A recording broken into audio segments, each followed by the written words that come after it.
Hi, my name is Jun. I'll be presenting our paper MLE-Bench, Evaluating Machine Learning Agents on Machine Learning Engineering.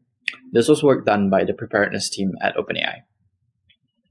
The context going into this is that we've seen rapid improvements from models recently, particularly in the software engineering space. On Codeforces, the O3 model recently ranked in the 99.8th percentile for competitive programming. On Bench Verified, top performance on the leaderboard have gone from resolving fewer than 10% to greater than 60% of real-world GitHub issues in less than 1.5 years.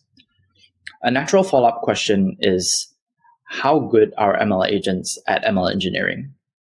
This question is particularly important because ML agents doing well at ML engineering creates a feedback loop that might dramatically accelerate the rate of AI progress.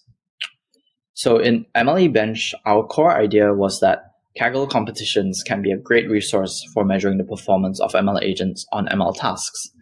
The idea is simple. We take 75 real-world competitions from Kaggle and have ML agents participate in these competitions offline so that we can observe their performance relative to past human competitors. The setup is kept as similar as possible to how human competitors compete. Agents are given a task description explaining the problem and success metrics. They have to browse, wrangle datasets, and train models, and eventually produce a submission file of their predictions on the test set. Once the agents are done, we grade their submissions using offline implementations of the competition metric. Kaggle competitions are quite diverse. This plot shows the variety of ML competitions included in our dataset, ranging from video classification to training LLMs. And to give an example, one of the high complexity competitions in MLE-Bench is the Vesuvius Challenge for recovering text from ancient scrolls. Given that each competition in our dataset is unique and has different success metrics, it was tricky to come up with a singular overall headline metric for MLE-Bench. Our solution was to focus on how well agents placed on the leaderboard relative to past competitors.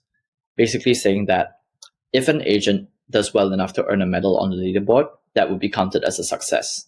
So the final headline metric of MLE-Bench is simply the percentage of competitions where the agent managed to score a medal. So that's the main idea of the benchmark. In our paper, we decided to run experiments with 3 different agentic scaffolds. The figure here illustrates what each of these agents' interactions look like. MLab and OpenHands run a general interaction loop where models can interact with tools for running, for example, bash commands.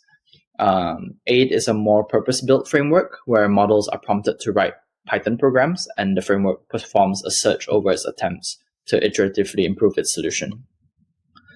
So it turns out that keeping the model fixed at GPT-4o, the choice of scaffold actually makes a very big difference. And the purpose-built AID scaffold does the best, scoring a medal on 8% of MLE-Bench competitions.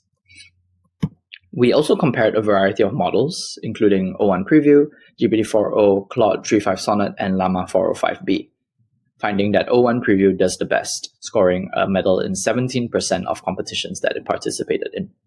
This is very impressive. Scoring a medal means that the model had to outperform 60 to 90% of human competitors, depending on the competition size. I'll now move quickly through the next slide in the interest of time. Basically, we ran more experiments to understand how factors like maximum runtime or the number of attempts that the agent gets affect performance. And basically, we found that the more compute you're willing to spend on letting the agents work on the problem, the better they do. So you can think of this as yet another very interesting dimension of scaling test time compute. In the paper, we also go into a bunch more detail on common failure modes of agents.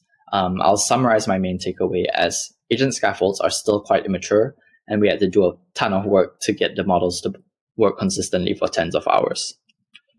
That's all the time I have for this presentation, but I strongly recommend that you check out our paper and consider using MLE-Bench if you're working on agents. It's a very interesting and challenging setting, and doing more work on this area to understand the space of AIs developing AIs is extremely consequential for us as a field. Finally, we'll be at iClear, so please come to our poster session and oral presentation if you want to chat. Thanks.